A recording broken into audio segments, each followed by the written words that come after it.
Star Wars The Rise of Skywalker is said to have many different action-packed sequences in this film by writer and director J.J. Abrams and Chris Terrio. This is Mike Zero. If you guys are new to the channel, do make sure to subscribe to see future Star Wars content.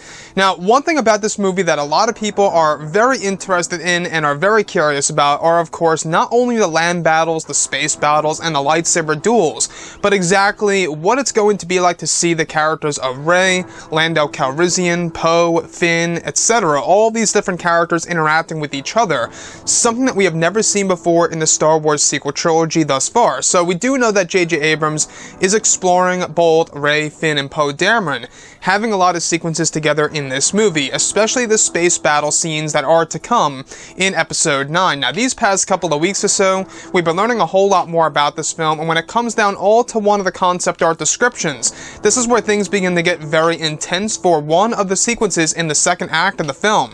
Now, specifically, shot descriptions consisting of a rear shot of Kylo Ren watching a falling Star Destroyer hitting the surface of a planet that is said to create a large shockwave. It's described that Kylo is watching this occur from one of the First Order finalizers, where it's described that this is the moment in which Kylo decides to order a legion of TIE Echelons to enter the atmosphere of this world that is said to be a location of a Resistance base that used to belong to the Rebellion.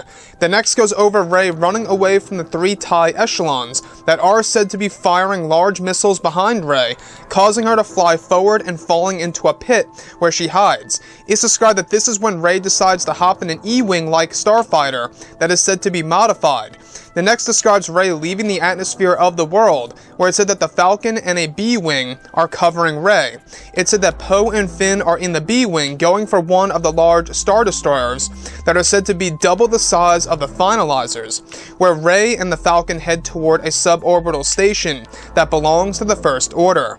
It said that this is when dozens of TIE interceptors are released where Rey and the Falcon split, that eventually leads to a full-on space chase between Kylo Ren and his new white ship following Rey and trying to take her down.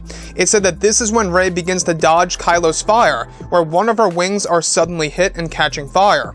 It said that Lando comes in and saves Rey, and manages to take a shot at Kylo's ship, causing him to back off, giving a parallel to what Han Solo did to Darth Vader's TIE Advance indirectly in Star Wars A New Hope. So I want to go over a couple of parts about this. Now, when I think about the Star Wars franchise, it's not just about the lightsaber duels, right?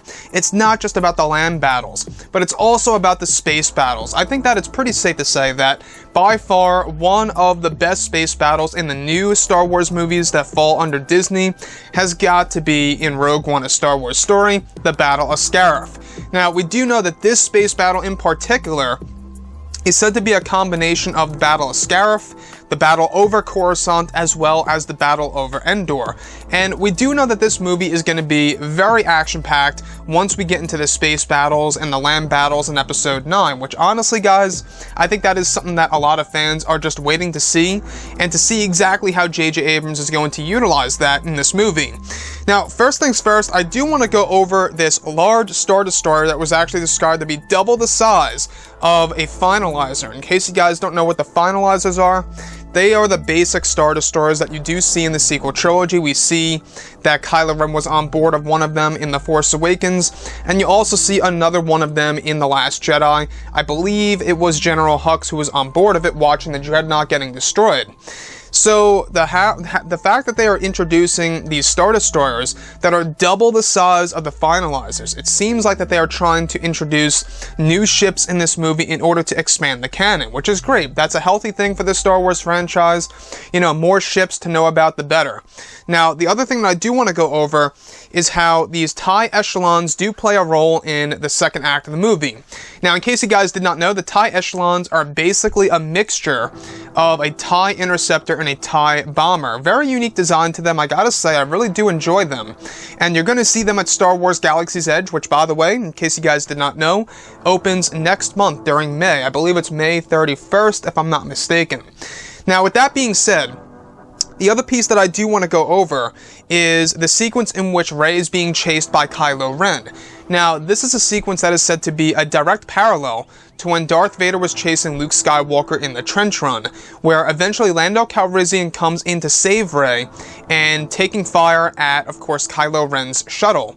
Now, his shuttle is said to back off of Rey, leaving her pretty much, out in the open and able to escape, and that's where Lando saves Rey. Basically, another parallel to what Han Solo did in order to save Luke Skywalker from Darth Vader.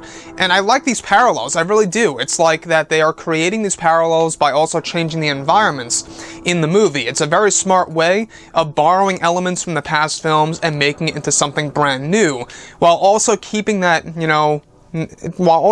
idea by George Lucas. It's like poetry, it rhymes, and that's great.